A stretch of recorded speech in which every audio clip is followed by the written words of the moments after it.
Om Tavakatamritam Taptajivanam Kaviviriditam Kalmashapaham Shravanamangalam Shrimadatataham Bhuvigrantiye Huridajana. Ok, ese hermoso mantra inicial se lo encuentra en el Srimad Bhagavatam. Es un Purana son como que las historias como que antiguas, estilo mitológicas que hay en el hinduismo. Tenemos 18 Puranas principales y el más conocido es el Srimad Bhagavatam, donde se encuentra este verso que acabo de recitar. Justamente en una de las instancias más reconocidas en el texto, en el Bhagavatam, en la que, ¿por qué es tan conocido este Purana a diferencia de los demás? Porque eh, entre muchas de las hermosas historias que se encuentran en este Purana, se encuentran los pasatiempos, la vida que vivió Krishna cuando era niño y preadolescente, lo podríamos decir, allá en Brindavan.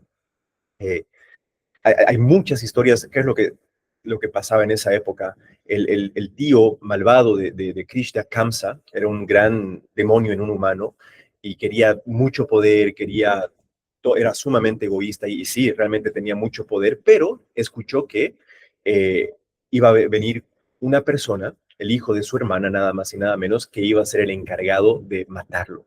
Entonces, él estaba sumamente preocupado de este nacimiento. Entonces, encarcelan, los ponen en un calabozo a su amigo, que era el esposo de su hermana, y a su hermana.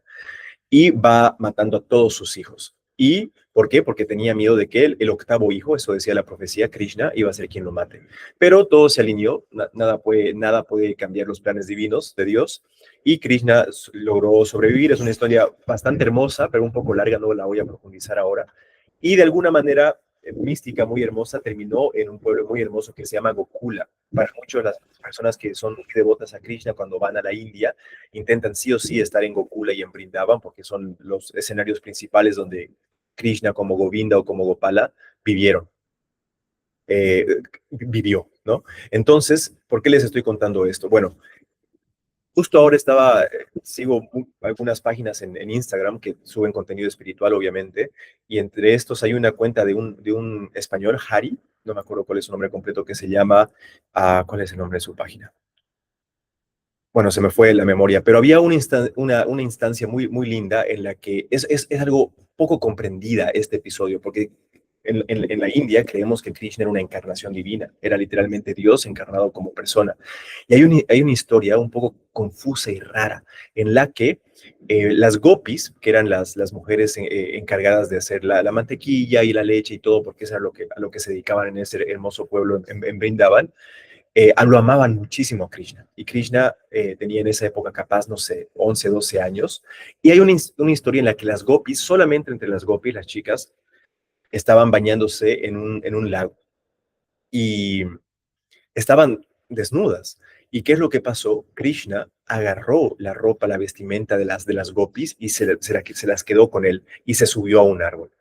Y yo me acuerdo en algún episodio, en algún momento en el Evangelio de Sri Ramakrishna se habla al respecto, como que le preguntan a Sri Ramakrishna, no pueden entender cómo Dios, que es lo más puro y como lo quieran ver, más espiritual, le haya robado la ropa a estas chicas y que él incluso las haya visto desnudas. ¿Y qué es lo que pasaba? Dentro de la práctica espiritual, nosotros como aspirantes espirituales tenemos como que ciertos bloqueos o ciertos obstáculos que no nos permiten trascender nuestra idea de ser esta particularidad persona que queremos ser y para eventualmente igual poder iluminarnos. Entre ellos, por ejemplo, está el miedo. ¿Por qué? Porque pónganse a pensar la filosofía Advaita. Todo es Dios. Incluso aquello a lo que más le tememos, lo más terrible que se puedan imaginar es Dios. Entonces, una persona verdaderamente iluminada o un aspirante espiritual que ya caminó a mucha profundidad, genuinamente puede volverse fearless, sin miedo, porque por más de que aparezca algo terrible, por detrás sabe perfectamente que Dios está detrás de esa persona o animal o lo que sea terrible. Y aparte esa persona está tan establecida en la verdad que no le tiene el miedo para nada a la muerte. ¿Por qué? Porque ya no sabe que él no es este cuerpo. Entonces que este cuerpo se mantenga ni le suma ni le resta, ¿no? Ya no hay tanto ese apego por la vida para esta persona. Entonces, por ejemplo, el miedo es un gran obstáculo. Otro gran obstáculo es, por ejemplo, la lujuria, ¿no? La lujuria. Otro gran obstáculo, y al obstáculo principal al que me quiero ir ahora, es la vergüenza, ¿no? Entonces, a veces es como que tenemos, y lo vamos a ver igual en la clase que tenemos preparado hoy con el Evangelio de Sri Ramakrishna, eh, cómo a veces por esa timidez y esa vergüenza nos limitamos mucho. Entonces, Krishna, habiendo reconocido, estas gopis no eran mujeres cualquiera. En este mismo texto, en el Bhagavatam, se habla como las gopis en alguna vida pasada ya habían sido como que grandes santos, incluso iluminados, pero que todavía no habían probado la dulzura del juego, de estar en la presencia de Dios encarnado. Entonces, incluso a pesar de haber ido más allá del karma, encarnaron como las gopis, y pudieron disfrutar de la dicha de estar en presencia de Govinda. Imagínense más de, si lo creemos como algo histórico, tal vez son más de 5.000 años atrás o 6.000 años atrás desde la llegada de Sri Krishna, y hasta el día de hoy hay una devoción inmensa por Govinda. Imagínense cómo era el sentimiento de la presencia de Krishna cuando era niño. Entonces, bueno, mi punto es que Krishna había reconocido que las gopis habían trascendido todos estos limitantes que les menciono, menos la vergüenza. Entonces Krishna les quitó la ropa para que justamente pierdan la vergüenza y que puedan estar como que al natural. Y Krishna es Dios, es encarnación de sattva puro. Bueno, él era un gran guerrero y todo, pero ante Dios no podemos estar con vergüenza. Es como que Dios es nuestro propio padre, nuestra propia madre, así como la madre ve a su niño o a su hijo o a su hija desnuda, de la misma manera, si no es que aún mucho más, con esa pureza Dios nos ve a nosotros. Entonces, bueno, hoy día vi esa imagen y vi cómo puede ser un poco confusa, porque a veces las personas piensan que tal vez Krishna era como tal vez una persona normal, y pensamos como, yo a esa edad tal vez hubiera actuado eso para querer verlas desnudas, qué sé yo, ¿no? Hay un poco de confusión, entonces quería aprovechar este momento para compartir un poco ese escenario. Kali Krishna, justo, ¿no? Kali Krishna Ashram, si no me equivoco, así se llama su cuenta en Instagram. Y bueno, quería hacer esa mención. Y ahora vamos a continuar con donde nos quedamos en el Evangelio. ¿Qué fue lo más importante que vale la pena repasar de nuestra anterior clase del Evangelio? Es que el autor, ¿no? La persona que gracias a él tenemos todo este registro de los encuentros con Sri Ramakrishna, por primera vez presencia el Samadhi de Sri Ramakrishna. Ahora que leamos un poco más, les voy a explicar un poco más igual esotéricamente qué significa este Samadhi, pero queda tan sorprendido, no solamente por el Samadhi, pero obviamente las palabras tan dulces que salían de Sri Ramakrishna, lo genuino que él era tan llamativo que eso lo vuelve a traer, lo vuelve a llevar. Entonces, acababa de ver ese Samadhi. ¿Y qué es lo que estaba pasando? Seguimos en la misma reunión de la anterior vez, pero están cantando. Entonces, digamos, Sri Ramakrishna vivía en el templo de Dakshineshwar, cerca del templo de Dakshineshwar, en ese edificio, y los devotos constantemente querían ir a escuchar las palabras de néctar que salían de su boca. Entonces se juntaban así y constantemente, no solamente él como que enseñaba y hablaba, pero también se cantaba mucho. En esa parte de la India, en Bengal, por Calcuta, hay una tradición muy, muy linda de canciones devocionales, entonces se cantaba mucho. ¿Y qué es lo que pasaba? Apenas empezaban a cantar, apenas se empezaba como que a generar ese ambiente, Sri Ramakrishna rápidamente al tiro entraba en Samadhi. Él era tan sensible que cualquier sugerencia que lo inspire a Dios lo llevaba. La anterior clase les mencioné, si no me equivoco, ¿no? La historia del zoológico y del león, ¿fue en esta clase que les dije? ¿No? Bueno, lo vuelvo a comentar, creo que fue en la clase de Bhagavad Gita, no me acuerdo, en la que Sri Ramakrishna, nosotros hacemos tanto esfuerzo por una sola vida para tener algo de espiritualidad, y nos tenemos que renunciar y tenemos que intentar meditar todos los días y cuidar la alimentación y esto y el otro, pero Sri Ramakrishna estaba tan sumergido, tenía tanto Shakti interno, que simplemente fue al zoológico, observó a un león y al ver al león se fue a Samadhi. Y se puede, por ejemplo, ¿por qué? Porque una de las manifestaciones principales de la divina madre del universo en el hinduismo es la madre Durga, y su vahana, su vehículo, con lo que normalmente se lo asocia, es un león. Entonces Sri Ramakrishna vio al león, se acordó de la madre Durga y se fue disparado a Samadhi. Entonces, ¿qué es lo que pasa? ¿Por qué pasa eso? Obviamente Sri Ramakrishna igual, dentro de la orden de Sri Ramakrishna, millones de personas en la India yo personalmente lo consideramos una encarnación divina de la misma manera como lo consideramos a Krishna una encarnación divina. Y Sri Ramakrishna tenía tanto Shakti interno y constantemente moraba, máximo bajaba a este plano, entre por acá y acá, que era tanto Kundalini Shakti interno que con muy poco era, imagínense, como una ola de agua y lo llevaba hacia arriba. Entonces nosotros, como les mencionaba, normalmente moramos un poco para por acá abajo, con todo lo que escuchamos, vemos, comemos, las cosas que hacemos, entonces apenas intentamos como que subir un poco. Sri Ramakrishna tenía tanto, era tan puro, tanto acumulo que casi ni bajaba por acá. O sea, estaba en esos estados que literalmente no podía, o sea, ni hablar, porque estaba mucho más arriba que eso. Él decía que cuando bajaba, cuando apenas decía Om, que puede ser la expresión más alta en cuanto a vocabulario, había bajado un montón del plano en el que él estaba. Nosotros hacemos un esfuerzo inmenso para subir, aunque sea un poco. Él tenía que hacer un esfuerzo inmenso para bajar un poco. Tenía que como que batallar porque estaba tan sumergido en Samadhi, en Dios, que él tampoco, él a veces como que tenía además tenía una relación muy íntima con la madre del universo, con la madre Kali. Para él era su Ishta Devi, que era la manifestación de Dios más cercana para él.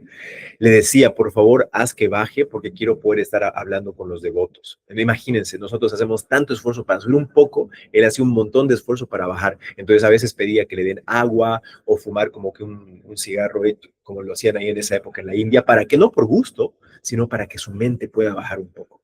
A veces él comía, le llevaban muchas dulces y comida y demás, él comía, las personas pensaban como, ¿qué clase de santo es él, que tiene tanta comida tan rica y todo? Pero él más bien hacía eso, comía eso y demás para que su mente pueda bajar, para que pueda transmitir la enseñanza. Imagínense eso. Pero bueno, entonces lo que les estaba diciendo, estaban cantando. Entonces continúan con una nueva canción. Dice, adora sus pies en el loto de tu corazón, con mente serena y ojos radiantes, con amor celestial. Contempla esa visión incomparable. Él me dice en su mente, de nuevo, aquella sonrisa hechicera, el cuerpo inmóvil como momentos antes, sus ojos entrecerrados, como si contemplara una extraña visión interior.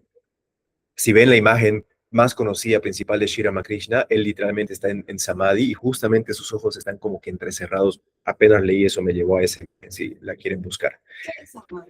Samadhi es el estado, Nirvikalpa Samadhi, para ser más precisos, porque hay diferentes tipos de Samadhi. Nirvikalpa Samadhi es considerado el estado más elevado que un aspirante espiritual puede llegar con respecto. ¿A qué me refiero con esto? Voy a adelantarme un poco y quería hablar de eso, pero un poco más adelante, pero lo menciono. Dentro del Tantra, principalmente el yoga también, se domina que hay tres diferentes cuerpos. El Karana Sharira, que es el cuerpo, voy a ir al revés. Karana Sharira es el cuerpo causal. Lo voy a explicar en un rato mejor. El Sukshma Sharira es el cuerpo sutil, como que fue lo que en Occidente tal vez se lo denomina como alma, es como que el cuerpo sutil, que está relacionado como que a la mente, a los sentimientos, es el que aprende, etcétera. Y después tenemos el Karana, Sukshma y Stula Sharira, que es el cuerpo físico. Entonces, en el hinduismo hay esta creencia de que hay esos tres cuerpos, ¿ok? Entonces, en el cuerpo sutil, en el Sukshma Sharira, como te digo, principalmente en la tradición del Tantra y del Yoga, se cree que hay diferentes chakras. Chakras literalmente se lo puede traducir como wheels, como ruedas, círculos, de energía, lo llamaría, de energía, ¿ok? Entonces, aparte de estos chakras, que tradicionalmente se creen que hay 7, pero originalmente dentro de algunas tradiciones del Tantra se creen que hay 5, que hay 6, hay variaciones, no es que todo dice 7, ¿no? Es lo más común, pero no necesariamente. ¿Y qué es lo que pasa? Aparte de estos chakras, tenemos al Kundalini, la Shakti, que tiene una energía femenina, es el poder, es como que la divinidad que reside dentro de nuestros cuerpos sutiles. Entonces, ese Shakti, ese Kundalini, se cree que normalmente mora en los planos inferiores, que está en el Muladhara, el primer chakra, como que dormida como una serpiente. Esa es la tradición, tradicionalmente cómo se lo visualiza. ¿Y qué es lo que pasa? A medida que vamos progresando espiritualmente, ese Shakti, ese Kundalini, va despertando, va subiendo, ¿ok? Entonces, este Kundalini, de una manera que les puedo explicar para que sea más visual, puede fortalecerse como puede debilitarse. Es como que puede haber más de esa energía divina, Kundalini Shakti, como puede que haber menos. Y puede que esté más como que concentrada, como que puede que esté un poco más dispersa. Es como que cavar un hoyo, un hueco en la arena. Si cavamos muchos huecos, no vamos a llegar a mucha profundidad, pero si en vez de cavar muchos, nos enfocamos en uno, va a tener mucho más profundidad, ¿no es cierto? Con ese mismo esfuerzo. Entonces, de la misma manera, en el camino espiritual, en la práctica espiritual, lo que se busca es ir acumulando esta energía divina, el Shakti, no gastándola idealmente. Chaitanya Mahaprabhu, considerado una encarnación divina ya por los 1400, decía que él transmitía su enseñanza, que él hablaba con los devotos, pero que ellos, así como había como un vasito, digamos, pero que tenía un huequito, que el agua, la enseñanza que iba transmitiendo, ellos la perdían por cómo desperdiciaban esa energía, por así decirlo. Entonces, estas enseñanzas que son tan profundas y demás, va a ser recibido de manera diferente por cada aspirante, dependiendo qué tanto Shakti y concentración tenga, porque algunos capaz se van a distraer un poco más, otros van a estar más concentrados. Entonces, ¿qué es lo que pasa? ¿Qué varía eso del Shakti que hay interno? Entonces, ¿qué es lo que se busca hacer? Ir acumulándolo, por así decirlo. Esto es lenguaje bastante esotérico. Sri Ramakrishna de manera directa no lo enseñaría así, pero es como que acumular amor por Dios, ¿ok? O práctica espiritual, meditación. ¿Qué es lo que va pasando? Vamos acumulando ese Shakti, vamos fortaleciéndolo e idealmente vamos concentrándolo como para arriba.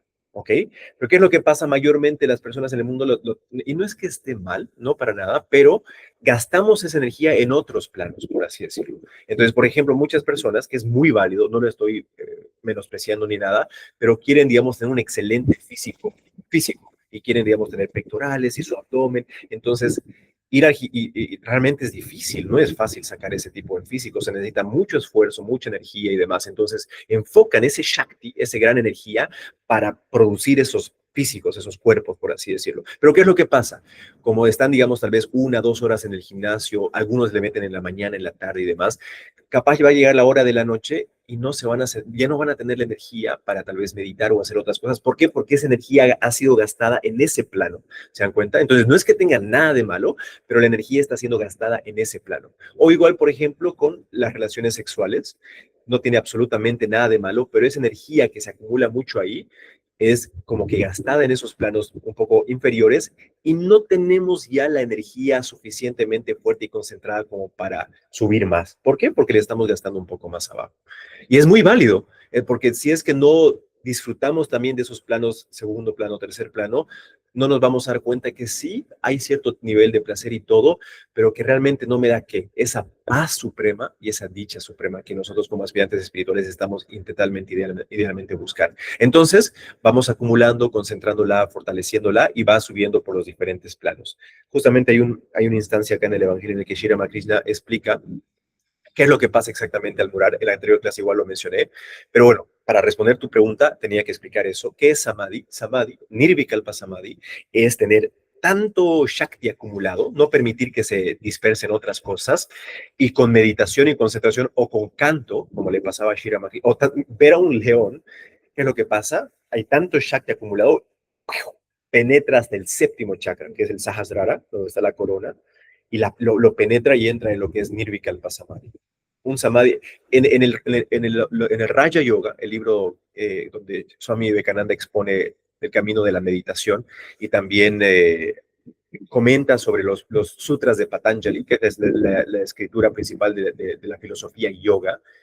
Ahí se menciona a más detalle diferentes tipos de samadhis que hay. No es mi fuerte, honestamente, pero los dos samadhis principales que hay son Nirvikalpa Samadhi, que es el más elevado, que les dije, ¿no? En la anterior clase, si un aspirante normal, porque un aspirante normal no puede llegar a Nirvikalpa Samadhi, pero normal, llega a Nirvikalpa Samadhi, su cuerpo es tal el shock energético en los nadis, en el sistema nervioso físico y sutil, que el cuerpo no aguanta. Entonces, máximo puede estar con vida 21 días más y de ahí así lo describe, como una hoja cae de un árbol, el cuerpo cae muerto, porque es demasiado intenso. Solo encarnaciones divinas e Ishvarakotis, acompañantes de encarnaciones divinas, que ya son seres libres, pueden, después de llegar a Nirvikalpa Samadhi, volver y beneficiar al mundo por toda su experiencia y conocimiento. Se vuelven grandes maestros de la humanidad. Eh, y el otro samadhi, que es un poco más accesible, lo podríamos llamar, se llama Bhava Samadhi. Bhava quiere decir como mood en inglés, que quiere decir como que un, ¿cómo se podría decir en español? Como una actitud. Bueno, el Bhava Samadhi está más relacionado a la parte devocional, en la que está relacionado al Agnya, al sexto chakra, y que es la misma lógica de Kundalini.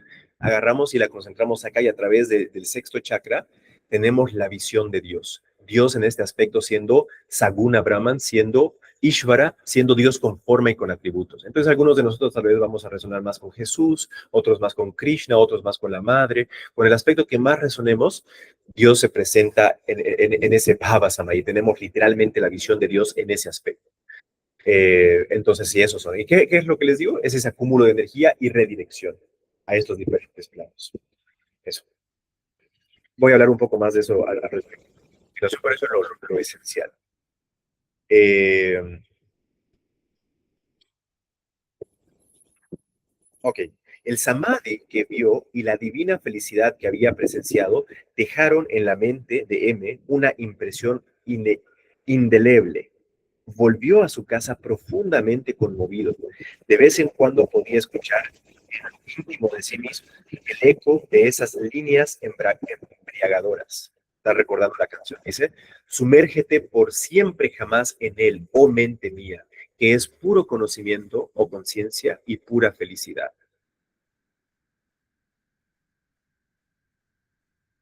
Para iluminarnos, para descubrir lo que verdaderamente somos, no necesariamente tenemos que ir a Samadhi para poder obtener ese conocimiento. Hay maestros y hay escuelas que dicen que sí, pero me acuerdo un maestro que yo sigo, dice, ¿por qué van a poner a Dios en la cárcel de Samadhi? Es como que estamos diciendo que Dios está solamente en Samadhi, pero en el resto del momento o en los diferentes planos no está Dios. No, Dios es omnipresente. Brahman es en este preciso momento para la persona que esté morando en el plano más bajo, Dios está igual de presente ahí que en el santo más santo que se puedan imaginar, pero la manifestación es diferente, la experiencia es diferente.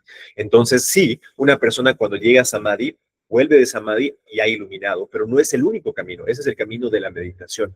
En el camino del conocimiento es un camino algo diferente en el que vamos, por ejemplo, en la clase del Bhagavad Gita lo mencioné un poco en en la última clase que subí con respecto a Advaita Vedanta, mencionaba el proceso del neti neti. Bueno, en algún momento mencioné el neti neti. A ver, les voy a contar la diferencia entre el camino del conocimiento y el camino de la meditación. No que tienen que ser seguidos de maneras diferentes, pero les voy a explicar con esta analogía, va a quedar mucho más claro.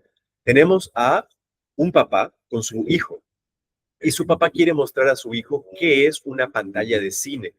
Entonces tiene la intención de llevarlo al cine para que lo pueda ver. Pero ¿qué es lo que pasa? Se atrasan y la película ya está empezada. Entonces, a ver, Star Wars, vamos a hablar de Star Wars. Entonces está dando la película de Star Wars y llegan a la película y ya está empezada, entonces su hijo no sabe qué es la pantalla de cine, le dice, papá, papá, a ver, ¿qué es la pantalla de cine? Y le dice, ahí, la estás viendo.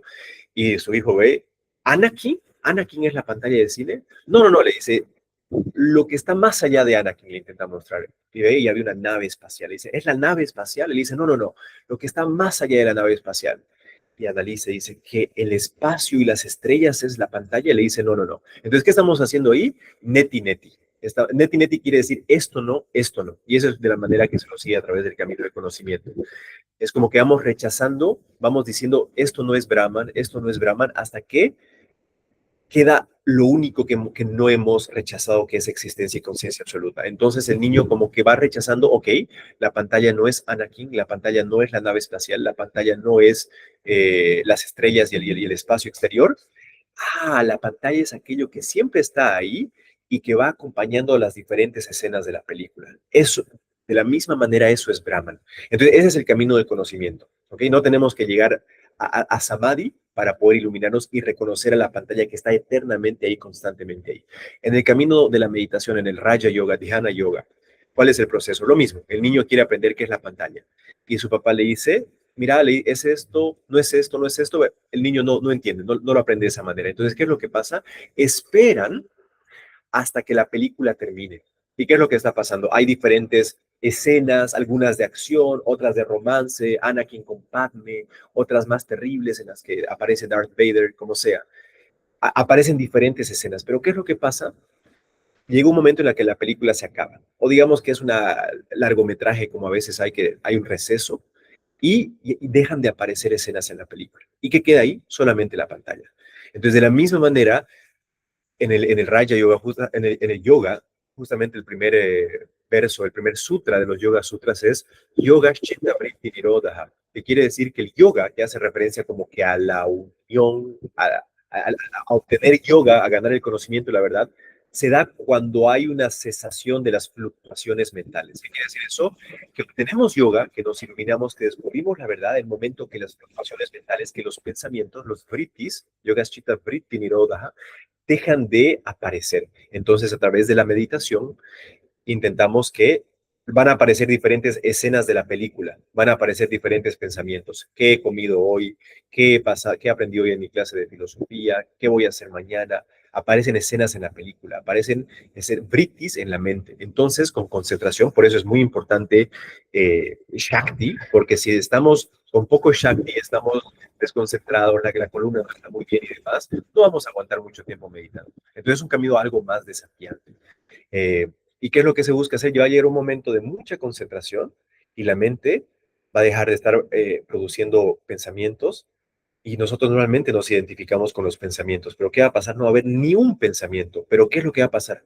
Vamos a seguir estando ahí nosotros. La pantalla, el Brahman, el ser está eternamente ahí. Y capaz de ahí aparezca una fluctuación mental, pero ya vamos a haber reconocido la verdad, que es como que somos una de mis maneras favorita, si no es mi favorita, de describir a lo que verdaderamente somos, a Brahman, Sakshi Chaitanya, que quiere decir la conciencia testigo. ¿A qué me refiero a qué se refiere con la conciencia testigo? Hay, no puedo no mencionar este hermoso verso del Ashtavakra Gita que dice, abide in awareness with no illusion of person. You'll be instantly free and at peace. Que dice, abide, mora en la conciencia abide in aware, sin la ilusión de ser una persona. Ahí obtendrás, estarás libre y en paz. ¿Qué quiere decir eso? Govinda, Vanessa, Alejandro, Marisabel, todos van a seguir, el cuerpo y la mente van a seguir haciendo lo que tengan que hacer, están haciendo lo que tienen que hacer por nuestro prarabdha karma, estamos exactamente en este momento, exactamente donde estamos o en nuestras casas o en casa Bhakti, después vamos a ir a almorzar, nos vamos a ver con la familia, vamos a ver una película, va a seguir, que Marisabel, que Ceci, que Govinda sigan haciendo exactamente lo que tengan que hacer. Nosotros, si tan solo obtenemos ese conocimiento, si podemos morar en awareness, en conciencia, va a seguir haciendo lo que tenga que hacer y ya no nos vamos a identificar con ser la persona que haga las cosas. Entonces vamos a estar en esa paz y dicha suprema. Entonces, ¿por qué les decía eso? Sakshi Chaitanya, ¿no? Somos esa conciencia testigo que no hacemos absolutamente nada. Todavía en las clases no he querido hablar y mencionar mucho el tema del libre albedrío, porque es un tema muy profundo y muy hermoso. Quiero introducirlo un poco más a través del Bhagavad Gita y ahí profundizarlo un poco más. Pero ¿cuál es la idea? Un pequeño adelanto. Nosotros, es decir, Brahman, no hacemos absolutamente nada. Nosotros somos Nishkriya, que no tenemos acción. Pero como nos identificamos con la persona, creemos ser los que estamos haciendo esto o lo otro. Por eso es muy peligroso tomar la profesión de ser alguien quien enseña o de ser alguien que canta canciones devocionales. ¿Por qué? Porque si hay la ignorancia en la mente de ser el hacedor o la hacedora de acciones, pues, o sea, te alaban, te felicitan y si crees, wow, qué genial soy yo soy un gran maestro, una gran maestra, o yo tengo una voz muy hermosa, a lo que sea que uno se dedique, principalmente, pero con respecto a lo espiritual, porque hay un dicho que dice, me siento un poco raro comentando esto, pero bueno, que dice, si un, que hay que tener mucho cuidado de quién uno recibe las enseñanzas espirituales, porque si uno no tiene cuidado con quién es su maestro o maestra, es como que el ciego guiando al ciego y puede terminar en algo catastrófico. Entonces, es solamente una persona de conocimiento que puede realmente guiar a otra persona. Entonces, bueno, el punto que quiero hacer es que nosotros no somos agentes de acción y no tenemos que entrar en la ignorancia de que sí somos. ¿Por qué? Porque si hacemos las cosas bien, la gente nos va a felicitar y aplaudir y nos vamos a estar sumamente elevados, va a entrar el ego, yo soy esto, yo soy lo otro, y eso es completa ignorancia. Y por otra parte, porque no alguna vez nos podemos equivocar, tal vez un cantante se olvida la letra de su canción en pleno concierto o qué sé yo, y si hay la ilusión de ser el agente de acción, se va a sentir mal, va a sentir culpa, se va a sentir avergonzado. Y eso es completa ignorancia, porque ni cuando estamos haciendo el mejor trabajo de los trabajos, ni cuando nos equivocamos de la peor manera, en ningún momento nosotros somos los agentes de acción. Entonces, de esa manera es que una persona puede realmente trabajar completamente libre de esas dualidades, de ser sujeto o esclavo a las alabanzas o sujeto y esclavo a las críticas. A Swami Vivekananda lo han criticado de mil maneras, no solamente por envidia, sino por él también se fue a Estados Unidos, comía carne y demás, y eso para la comunidad brahmínica en la India era pecado y qué sé yo, entonces lo han criticado un montón, pero al mismo tiempo, obviamente, imagínense el trabajo que hizo, lo han alabado. Si él no era una persona completamente establecida en la verdad, se hubiera dejado llevar por todas esas alabanzas o críticas, ¿no? Igual hay un gran Swami, Swami Sarvapriyananda, tuve la bendición de conocerlo en Los Ángeles, que igual, él es el mejor maestro que yo conozco de filosofía Advaita, no dual, y es increíble el magnetismo, como la persona ya reconoce su grandeza cuando él llegó, porque él vive principalmente en Nueva York, él es el monje principal del monasterio en Nueva York, pero como tanta gente quiere verlo, escucharle sus enseñanzas. Cuando él fue a Los Ángeles, es increíble cómo el monasterio cambió. Un montón de gente empezó a ir, le llevaba comida, quería escuchar sus enseñanzas, porque habían reconocido también su grandeza y que a través de él uno también puede ser liberado y ganar tanto conocimiento. Pero si esa persona no está establecida en el ser, en la verdad, se va a dejar llevar. Es como que, muchas gentes me sirven, me traen comida. Entonces, es fundamental, antes que nada, obtener el conocimiento de la verdad. Bueno, no sé por qué me desvié por ahí, pero continuemos. El día siguiente también era de fiesta, o sea, feriado para M. Llegó a Dakshineshwar a las 3 de la tarde. Sri Ramakrishna estaba en su aposento. Narendra, Bhavanath y unos pocos devotos más estaban sentados en una estera tendida en el suelo. Me imagino que debe ser como un mat, una alfombrita. Eran todos muchachos de 19 o 20 años. Sentado en el pequeño diván, Sri Ramakrishna les hablaba sonriendo. Al entrar M al aposento, el maestro rió fuertemente y dijo a los muchachos: vean, ha vuelto otra vez. Todos se rieron. M se prosternó ante él y se sentó. Antes de esto, había saludado al maestro juntando las manos, de acuerdo con la educación inglesa, pero ese día aprendió a caer a sus pies en el más ortodoxo estilo. Es como que normalmente antes seguramente lo saludaba así, como que haciendo con las manos, pero en ese momento como se prostró directamente a sus pies, porque obviamente también ya había reconocido que era un gran alma, ¿no? Entonces, no solamente por respeto, sino se cree que hay como que cierto nivel de bendición que uno recibe cuando uno se prostra ante alguien así. De inmediato, el maestro explicó a los devotos el motivo de su risa, diciendo: una vez un hombre alimentó a un pavo real con una píldora de opio a las 4 de la tarde. Al día siguiente, exactamente a la misma hora, el pavo real volvió. Había sentido la embriagadez de la droga y volvió a tiempo para obtener otra dosis. Todos se ríen. ¿No? O sea, se dan cuenta, está dando el ejemplo del pavo real porque una persona le dio su droga, el opio, y a él le gustó mucho y se acostumbró a la hora y volvió para recibir el mismo opio. De la misma manera, M empezó como que ir a donde Shri Ramakrishna, le empezó a gustar tanto que empezó a ir más o menos al mismo tiempo. ¿Y qué es lo que dice M? Dice, M pensó que esta había sido una ilustración muy acertada. Aún en su propia casa, no había podido alejar ni por un momento el pensamiento de Sri Ramakrishna. Su mente estaba constantemente en Dakshineshwar y había contado los minutos hasta poder volver. Mientras tanto, el maestro bromeaba con los muchachos, tratándolos como si fueran sus más íntimos amigos. Ruidosas carcajadas llenaban el aposento, como si fuera una feria de alegría. Todo era una revelación para M. Pensó, ¿acaso no lo vi ayer mismo embriagado de Dios, nadando en el océano del divino amor? cuadro que jamás había contemplado y hoy la misma persona se está comportando como un hombre común. No fue él quien me reprendió el primer día que vine aquí, no me amonestó diciéndome, y tú eres un hombre de conocimiento. ¿No fue él acaso quien me dijo que Dios con forma es tan verdadero como Dios sin forma? Y que solo Dios es real y todo lo demás ilusorio. ¿No fue él quien me aconsejó que viviera en el mundo desapegado como una criada en casa de un hombre rico?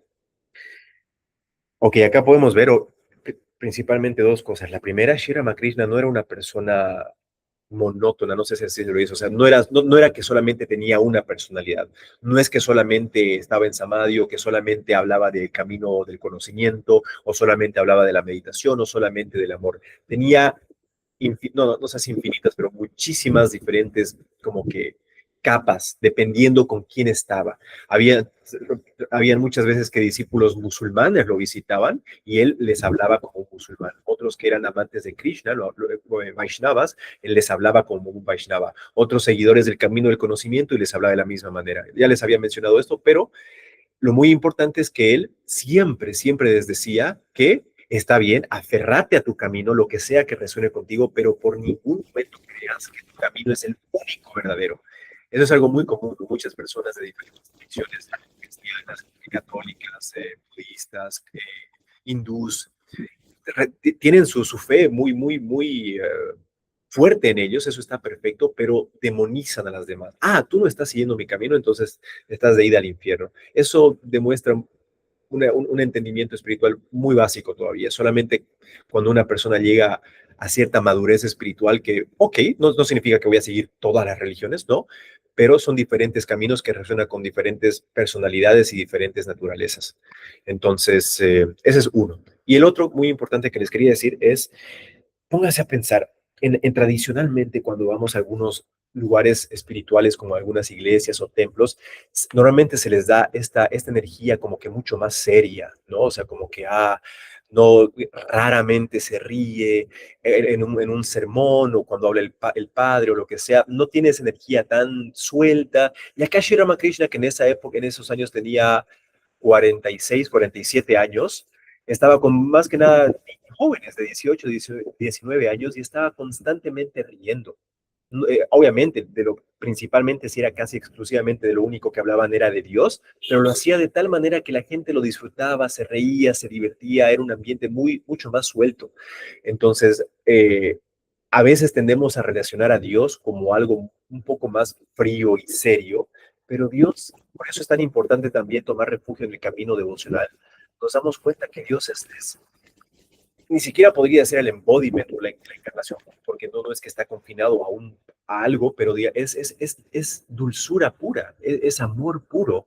Entonces, obviamente, tiene diferentes maneras de acercarnos. Una de ellas es la meditación, en la que sí se necesita estar mejor o solo o en un lugar más recluido y meditación, pero el camino del conocimiento igual se tiene que hacer más autoindagación y estudio, pero por eso es tan importante también el Bhakti Yoga, el camino devocional, que si podamos tener un altar, mientras más expuestos seamos a las imágenes que más resuenen con nosotros, porque cada uno de nosotros tenemos diferentes naturalezas. Yo personalmente que tengo un celular Samsung, puse, digamos, para que en mi protector de pantalla tenga la opción de poner 15 diferentes wallpapers como fondos de pantalla. Y cada una de ellas son imágenes que resuenan mucho con lo que resueno personalmente con Dios. Entonces, constantemente intento ver imágenes, me sale, tan solo veo la hora y hay una imagen de Dios que se me presenta. Entro y es otra imagen. En mi Instagram, casi todas las páginas que yo sigo están relacionadas a Dios. ¿Para qué? Para que constantemente estemos siendo expuestos a Dios y cada vez podamos estar morando más y más y más arriba. Por contraste, les voy a contar otra historia igual personal. Yo, si bien tengo una cuenta de TikTok y justamente hoy capaz tenga la intención de subir unas cuantas canciones ahí, no la tengo la aplicación activada. ¿Por qué? No la estoy condenando ni nada, la utilicé bastante por cierto tiempo, pero a veces te salen ciertos videos que por más de que tú los pases rápidamente, te generan ciertas impresiones. ¿A qué me refiero con eso? Ves algo que automáticamente hace que tu mente more en un plano inferior. Que nuevamente, no es que tenga algo de malo, pero si nuestro objetivo es intentar querer subir Shakti, estar más espirituales, por describir de una manera algo simple, no nos conviene. Entonces, por esa decisión decidí, por ejemplo, borrar TikTok, no tenerlo ahí activado, y también cierto tipo de cosas, ¿no? A veces hay cierto tipo de reuniones o eventos o películas o series que hacen que nuestra mente mueren en algunos planos que tal vez no sean tan deseados. Pero bueno, continuamos leyendo. Ok. Shri Ramakrishna se estaba divirtiendo. Sri Ramakrishna se estaba divirtiendo con los jóvenes devotos. De vez en cuando miraba a él y notó que éste estaba silencioso. El maestro dijo a Ramlal, ¿ves? Él es algo avanzado en edad y por eso es algo serio. Permanece sentado quieto mientras que los jóvenes se divierten. M tenía entonces alrededor de 28 años. Tenía 28 y los demás chicos tenían 18, 19, 20 años. La conversación derivó hacia Hanuman. Acá está. A ver. La conversación derivó hacia Hanuman, cuya imagen pendía de la pared del aposento del maestro. Sri Ramakrishna dijo, imaginen el estado mental de Hanuman. A él no le importaba dinero, honores, las comodidades ni cosa alguna. Solo anhelaba a Dios.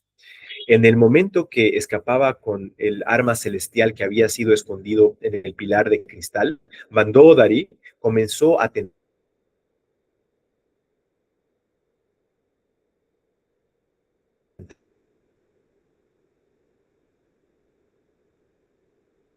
tentarlo con varias frutas que de veras hace fértil esta vida. Dentro de mi corazón el árbol de rama crece, dando como fruto la salvación. Bajo el árbol de rama que colma los deseos, me siento cómodo cortando cualquier fruto que quiero.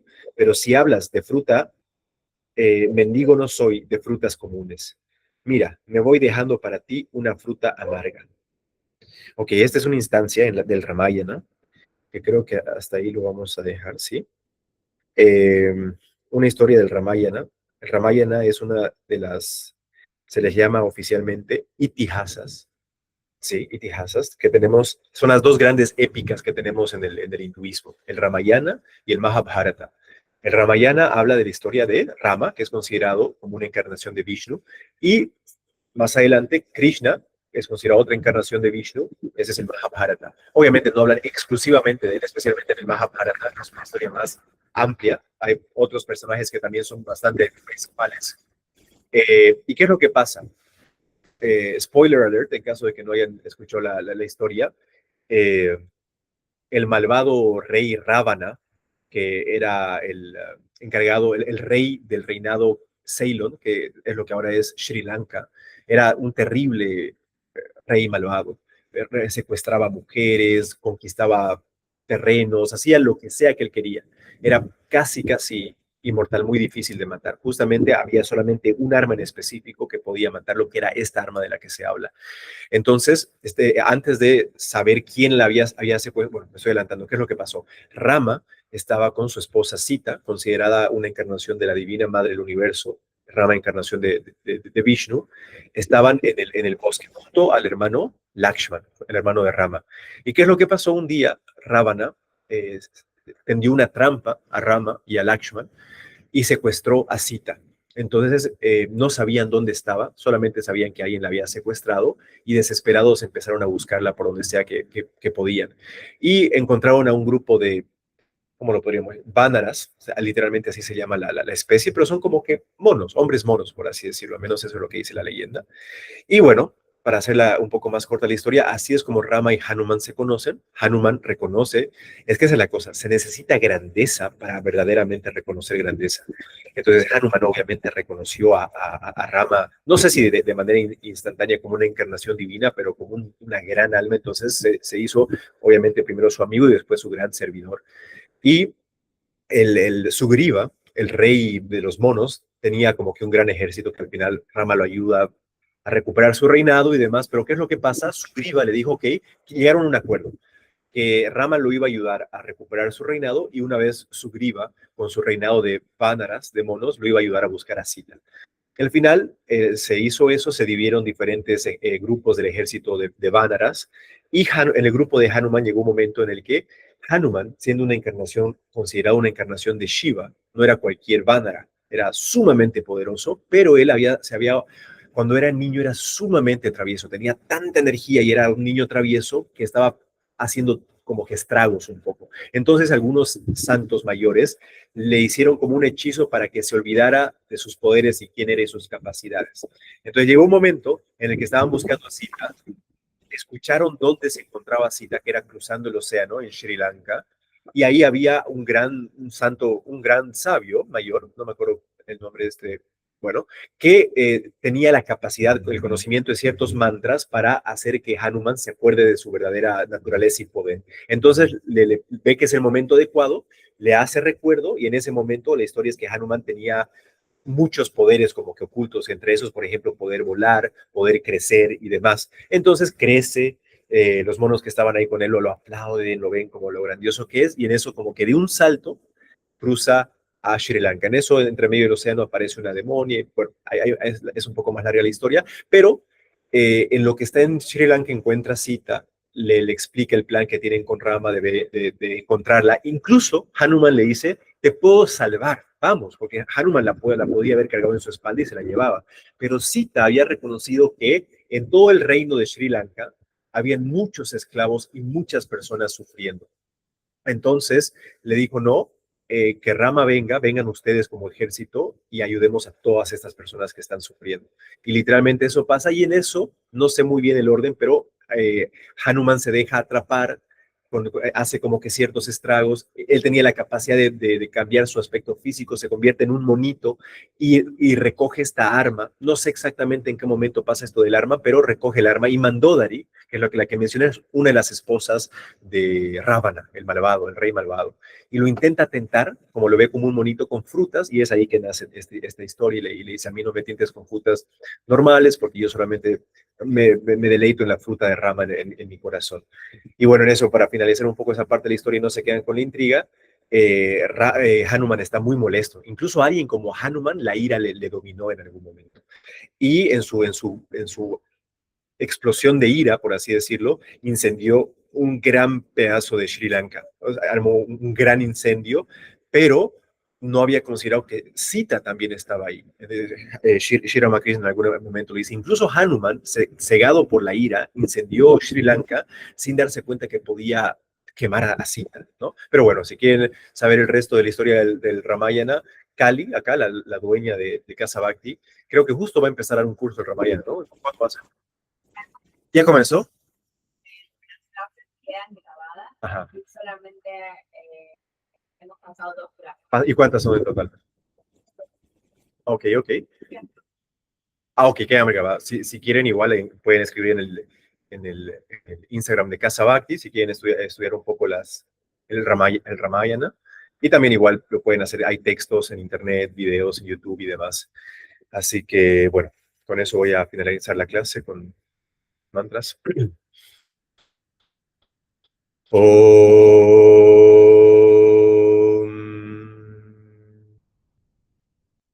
Om.